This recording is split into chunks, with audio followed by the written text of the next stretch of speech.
Hello, আসসালামু আলাইকুম। এবার আপনাদের মাঝে নিয়ে আসলাম আমার মায়ের বাড়ি থেকে কিছু মাছ উপহার পেয়েছি। সবার মায়ের বাড়ি থেকেই পায়, তো একে একে করে আমি আপনাদের দেখাচ্ছি। এখানে আমি ৩ টোপলা মাছ রাখছি, একটা কাতল মাছ রাখছি, আর ২ টোপলা হচ্ছে টাটকিনি মাছ রাখছি। এটাও টাটকিনি আর পুঁটি মাছ মিশানো। এটা ব্যাম মাছ, ছোট আর কি, তবে এই ব্যাম মাছগুলো ভুনা অনেক স্বাদ লাগে। এটাও ব্যাম মাছ, মা একটু একটু করে কেটে কেটে জমায় রাখছে ফ্রিজে। আমরা যাওয়ার পরে নিয়ে আসছি এগুলা।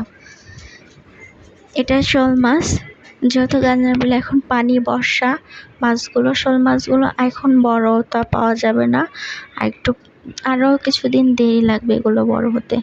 এখানে কাতল মাছ আছে, আর হচ্ছে নৌসি মাছ আছে। আমি অবশ্য মাছের নাম অত ভালো জানি না, যাই হোক এটাও মাছ।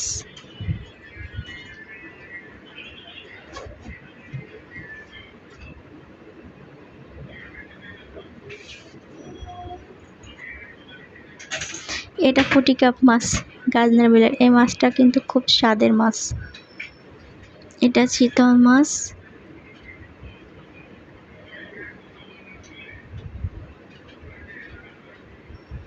এটা রাজা হাঁসের মাংস। হাঁস আনছিল, একটু খেয়ে আসছি, রান্না করে আর দিয়ে দিছে।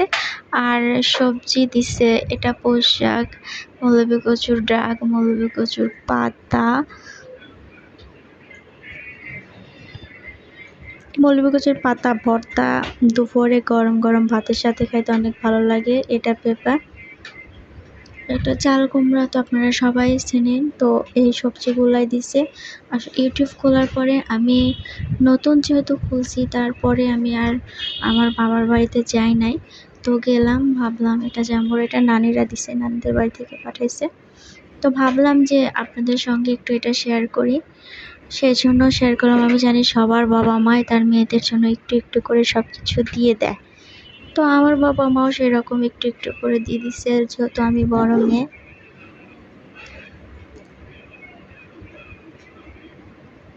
এটা ছাতু, চিতই পিঠা। চিতই পিঠা খুবই ভালো লাগে। চিতই পিঠা বানানোর রেসিপিও আছে, ওটা আমি পরে ভিডিও দিব। এটা আমার মা বানাইছে, মা চিতই পিঠাটা খুব ভালো বানায়। এটা ছাতু, এটা গম, তিল আর হচ্ছে চাল ভেজে বানায় সেগুলো।